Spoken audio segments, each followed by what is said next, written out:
Andrew. കേരളത്തിൽ പുതിയ കുടിൽ വ്യവസായം തുടങ്ങുന്നത് നല്ലതായിരിക്കും. കാരണം എന്താണെന്നറിയോ, ഇപ്പം ഈ എല്ലാ കാര്യത്തെക്കുറിച്ച് പഠിച്ച് കാര്യങ്ങൾ തീരുമാനിക്കുന്ന വി ഡി സതീശൻ സർക്കാരിന് ഈ മെഴുകുതിരി ഉണ്ടാക്കുന്ന കുടിൽ വ്യവസായം പെട്ടെന്ന് തുടങ്ങാനുള്ള സംവിധാനം ഏകദേശം ആയിട്ടുണ്ട് എന്നുള്ളതാണ് ഞാൻ വിചാരിക്കുന്നത്. ഈ കെ എസ് യുമായി ബന്ധപ്പെട്ട കാര്യങ്ങൾ പറയുന്ന സമയത്ത് കെ എസ് യുവിൻ്റെ ഞാനിപ്പോൾ ഈ വി ഡി സതീശൻ്റെ ഒരു പഴയ ഫേസ്ബുക്ക് പോസ്റ്റ് നോക്കുമായിരുന്നു. ക്ലിഫ് ഹൗസിലേക്ക് മാർച്ച് ചെയ്ത യൂത്ത് കോൺഗ്രസ് പ്രവർത്തകർക്കെതിരെ വധശ്രമം ഉൾപ്പെടെയുള്ള വകുപ്പുകൾ ചുമത്തി പിണറായി വിജയൻ സർക്കാർ ജയിലിൽ അടച്ചിരിക്കുകയാണ്. ഈ ജയിലിലടച്ച പ്രതികളെ കണ്ടിട്ട് വി ഡി സതീശൻ പുറത്തു വരുന്ന വീഡിയോയും കൂടെ അപ്ലോഡ് ചെയ്തിട്ടുണ്ട്. എത്ര പേരാണെന്ന് അറിയാം? 38 പേരാണ്. ആരാണ്? ഈ പറയുന്ന തിരുവനന്തപുരം ലോ കോളേജിലെ പിള്ളേരടക്കമുള്ള 17 പേര് ലോ കോളേജിലെ പിള്ളേരാണ്. അവരൊക്കെ എത്ര ദിവസം ജയിലിൽ കിടന്നറിയാം? ഏതാ കേസെന്ന് അറിയാം? വധശ്രമത്തിൽ ഈ പറഞ്ഞ വി ഡി സതീശൻ അധികാരത്തിൽ കൊണ്ടുവരാൻ വേണ്ടിയിട്ട് അന്നത്തെ പിണറായി വിജയൻ്റെ മുഖ്യമന്ത്രിയുടെ ക്ലിഫ് ഹൗസിലേക്ക് മാർച്ച് ചെയ്ത് ജയിലിൽ അടച്ച ആൾക്കാരുടെ പറയുന്നത് നിങ്ങൾക്ക് എന്ത് അധികാരം? ഇതൊക്കെ പറയാം, ഇതൊക്കെ നമ്മളിവിടെ തീരുമാനിക്കും എന്നുള്ള രീതിയിലേക്ക് മാറുന്ന രീതിയിലേക്ക് പിണറായി വിജയൻ മാറിയെന്നേ ഉള്ളൂ. ഇത് വലിയ അത്ഭുതമായിട്ടൊന്നും കാണണ്ട കേട്ടോ. ഇത് വലിയ വി ഡി സതീശൻ ശരിയാ അല്ല. അപ്പോൾ ഇത് വലിയ അത്ഭുതമായിട്ടൊന്നും കാണണ്ട. കാരണം നിങ്ങൾ വി ഡി സതീശൻ പ്രതീക്ഷിക്കണം. കാരണം എന്താണ്?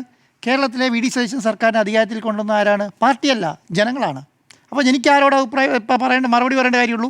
ജനങ്ങളോടെ പറയേണ്ട കാര്യമുള്ളൂ. കെ എസ് യുവിനോട് പറയേണ്ട കാര്യമില്ല, യൂത്ത് കോൺഗ്രസിനോട് പറയേണ്ട കാര്യമില്ല, കേരളത്തിലെ കോൺഗ്രസിൻ്റെ ജനറൽ സെക്രട്ടറിമാരോട് പറയേണ്ട കാര്യമില്ല, കോൺഗ്രസ് നേതാക്കന്മാരോട് പറയേണ്ട കാര്യമില്ല. ഞാൻ ആരോട് പറഞ്ഞോളൂ? ഞാൻ ജനങ്ങളോട് പറഞ്ഞോളൂ. കാരണം എന്താ? നിങ്ങളൊന്നല്ല എന്നെ മുഖ്യമന്ത്രിയാക്കിയത്. ആരാക്കിയത്? ജനങ്ങളാണ് ആക്കിയത് എന്നുള്ള ഒരു ശൈലിയിൽ മുന്നോട്ട് പോവുകയാണ് അദ്ദേഹം, അല്ലേ? അതുകൊണ്ടാണ് നിങ്ങൾ ജാജു ബാബു തുടങ്ങിയിട്ട് ഇന്ന് വരെയുള്ള ഗവൺമെൻറ് പിള്ളേർമാരില്ലാത്തൊരു 20%, 25% ഇന്നേ വരെ അവിടുത്തെ കോൺഗ്രസ്സോ കോൺഗ്രസ് നേതാക്കന്മാർക്ക് പരിചയമില്ലാത്ത ആൾക്കാർ ഗവൺമെൻറ് ലീഡറായിട്ട് അവിടെ ഇരിക്കുന്നത്. അത് മനസ്സിലാക്കിയാൽ മതി. അപ്പോൾ എന്താണ് ഈ തക്കത്തിനൊത്ത് നുണ പറയുക എന്ന് പറയുന്ന രീതിയിലേക്ക് വി ഡി സതീശൻ മാറി എന്നുള്ളതാണ്. തക്കത്തിനൊത്ത് നുണ പറയുന്ന രീതിയിലേക്ക്. എന്താണ്? കഴിഞ്ഞ ദിവസം വരെ ആരായിരുന്നു? രാജിവെച്ചിട്ടുള്ള ഗവൺമെൻറ് ലീഡർമാരായിരുന്നു, അല്ലേ? ആ ഗവൺമെൻറ് ലീഡർമാരുടെ കാര്യം പറഞ്ഞപ്പോൾ ഒരു അമാന്തര അക്ഷരം വേണ്ടിയിട്ടില്ലല്ലോ. ഇപ്പം എന്താണ്? ഇപ്പം അദ്ദേഹത്തിൻ്റെ കയ്യിലൊരു രേഖയുണ്ട്. എന്താണ്? ആര് കൊടുത്ത രേഖയാണ്? ഈ പറഞ്ഞ ലോയേഴ്സ് കോൺഗ്രസിൻ്റെ പ്രസിഡന്റ് സൈൻ ചെയ്ത് കൊടുത്ത രേഖ. അതിനകത്ത് ഇദ്ദേഹത്തിൻ്റെ പേരുണ്ട്. അപ്പോൾ അത് പൊക്കി പിടിച്ചുകൊണ്ട് വരികയാണ്.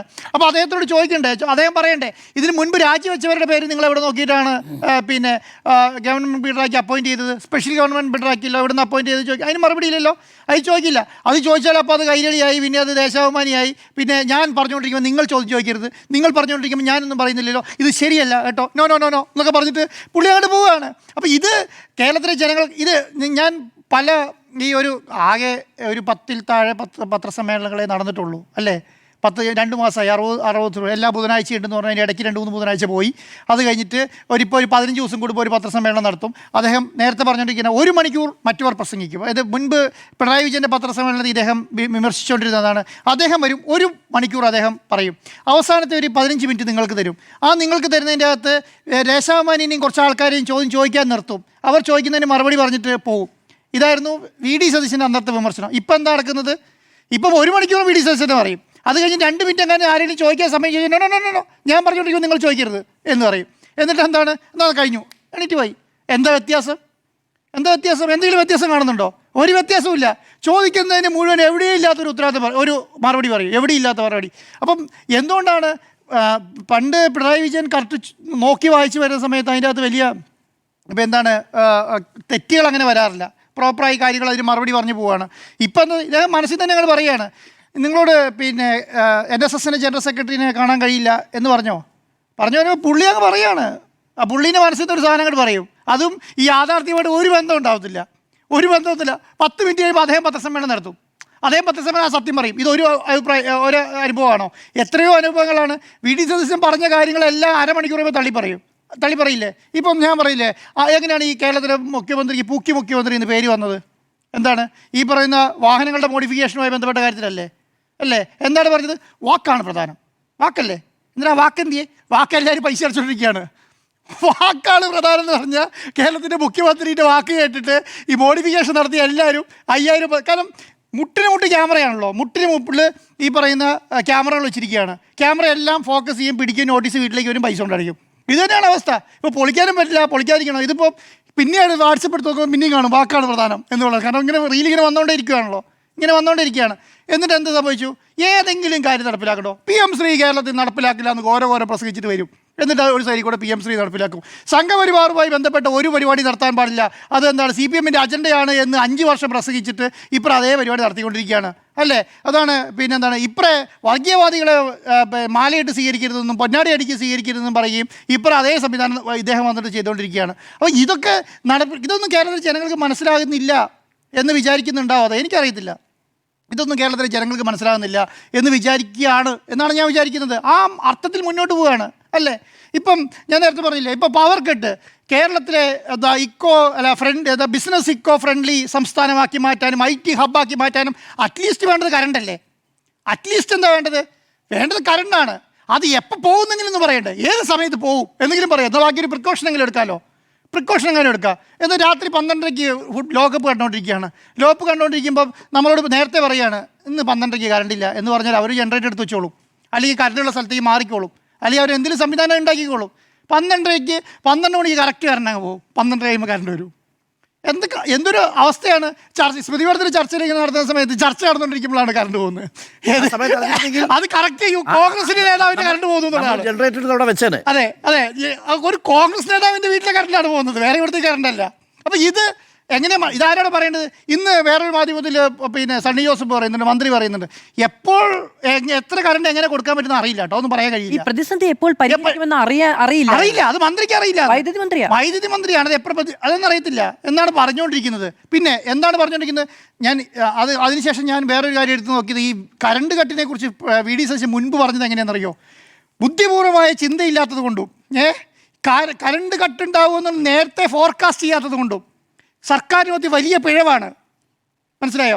ഇത് കേരളത്തിലെ സ്കൂളിൽ പഠിക്കുന്ന വിദ്യാർത്ഥികളോടും ബിസിനസ് ചെയ്യുന്ന ബിസിനസ്സുകാരോടും ചെയ്യുന്ന വലിയ ക്രൂരതയാണ് എന്നാണ് പറഞ്ഞത് നേരത്തെ. ഇപ്പം അതില്ലേ? അത് പോയോ? ഇപ്പോൾ വിദ്യാർത്ഥികൾ സ്കൂളിൽ പഠിക്കുന്നില്ല, ബിസിനസ് ചെയ്യുന്ന ബിസിനസ്സുകാരില്ല. എല്ലാ കാലത്തും ഉണ്ടാകുന്ന ഒരു കാര്യം എന്താണ്? നിങ്ങൾ കഴിഞ്ഞ വർഷത്തെ സർക്കാർ ഇങ്ങനെ ചെയ്തില്ലേ, കഴിഞ്ഞ വർഷത്തെ സർക്കാർ അങ്ങനെ ചെയ്തില്ലേ, കഴിഞ്ഞ വർഷത്തെ സർക്കാരിൻ്റെ കാലത്തല്ലേ തുടങ്ങിയത്, ഇത് എത്ര കൊല്ലമായി കേരളം കേട്ടുകൊണ്ടിരിക്കുന്നു എന്ന്. ഇതൊന്നും മാറാൻ വേണ്ടിയിട്ടാണ് ഈ കേരളത്തെ ജനങ്ങളിങ്ങനെ മാറ്റി പുതിയ സർക്കാരിനെ കൊണ്ടിരുന്നത് അല്ലേ. കഴിഞ്ഞ വർഷത്തെ സർക്കാർ അങ്ങനെ ചെയ്തില്ലേ എന്ന് പറഞ്ഞിട്ടാണ് ഞങ്ങൾ വരുമ്പോൾ ഇതെല്ലാം മാറ്റിത്തരാമെന്ന് പറഞ്ഞിട്ടാണ് ഇവർ വരുന്നത് അല്ലേ. അത് വരാം ഞങ്ങൾ. അപ്പം ഇനി സതീശനെ കേരളത്തിൽ ജനങ്ങൾ പരീക്ഷിച്ച് എന്തിനു വേണ്ടിയിട്ടാണെന്നറിയോ? VD സതീശനെ കേരളത്തിൽ ജനങ്ങൾ പരീക്ഷ എന്തിനാണ്? ഈ പറയുന്ന രാഷ്ട്രീയത്തിൽ നിന്ന് നമുക്ക് പുറത്ത് നിന്നിട്ട് ഒരാൾ വന്നിട്ട് എന്തെങ്കിലും ചെയ്യും എന്ന് കണ്ടിട്ടാണ് അല്ലേ. വലിയ രീതിയിൽ തത്വചിന്തയോടുകൂടി സംസാരിക്കുകയും വലിയ രീതിയിൽ ബഡ്ജറ്റിനെ കുറിച്ച് സംസാരിക്കുകയും ബഡ്ജറ്റുകളെ കുറിച്ചിട്ട് എങ്ങനെയാണ് കേരളത്തിലെ ബഡ്ജറ്റുകളെ കൊണ്ടുപോകേണ്ടതും സാമ്പത്തിക ശാസ്ത്രമെല്ലാം അരച്ചു കുടിച്ച് എന്നിട്ട് പറഞ്ഞിട്ടുള്ള ആളാണ്. അതല്ലേ പറഞ്ഞുകൊണ്ടിരിക്കുന്നത്. തോമസ് ഐസക്കിൻ്റെ ബഡ്ജറ്റിനെ കുറിച്ച് അതായിരുന്നു, ബാലഗോപാലിൻ്റെ ബഡ്ജറ്റിനെ കുറിച്ച് അതായിരുന്നു, ഉമ്മൻചാണ്ടിയുടെ കാലത്തെ ബഡ്ജറ്റിനെ കുറിച്ച് ഉമ്മൻചാണ്ടിയുടെ കാലത്ത് വിമർശിച്ചുകൊണ്ടിരുന്ന ആളാണ് സതീശൻ അല്ലേ. അവസാനത്തെ അരുൺ നേരത്തെ പറഞ്ഞു, ഏറ്റവും അവസാനത്തെ ക്യാബിനറ്റ് കഴിഞ്ഞ് പുറത്തേക്ക് ഇറങ്ങി പറയും കേരളത്തിൽ നടന്നത് കടും വെട്ടി ക്യാബിനറ്റാണ് എന്ന് പറഞ്ഞാണ്. കടും വെട്ടി ക്യാബിനറ്റാണ് അതേ പറഞ്ഞു. അത് അന്ന് എനിക്ക് തോന്നുന്നു ഈ ജിൻഡോ ജോൻ്റെ പ്രായമേ ഉള്ളൂ ആർക്ക്, VD സതീശന്. അന്ന് കേരളത്തിലെ KPCC vice പ്രസിഡൻ്റാണ്.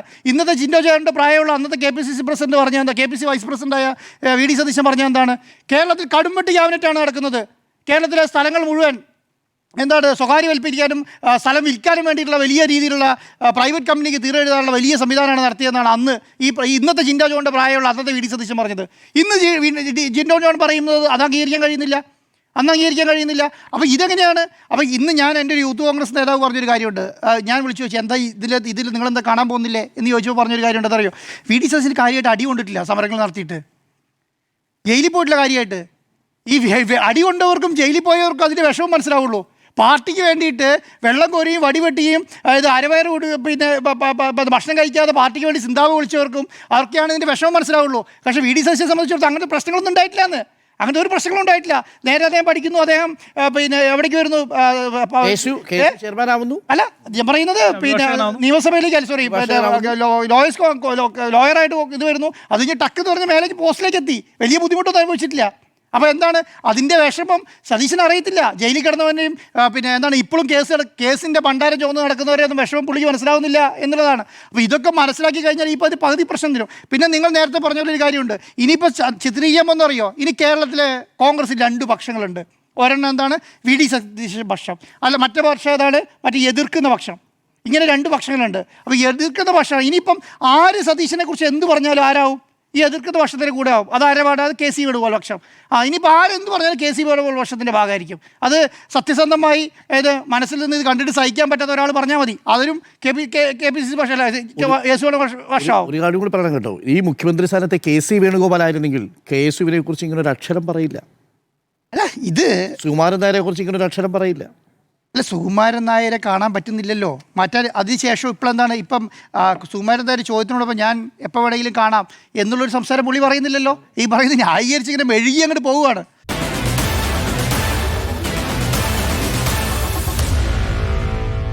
Meet the editors.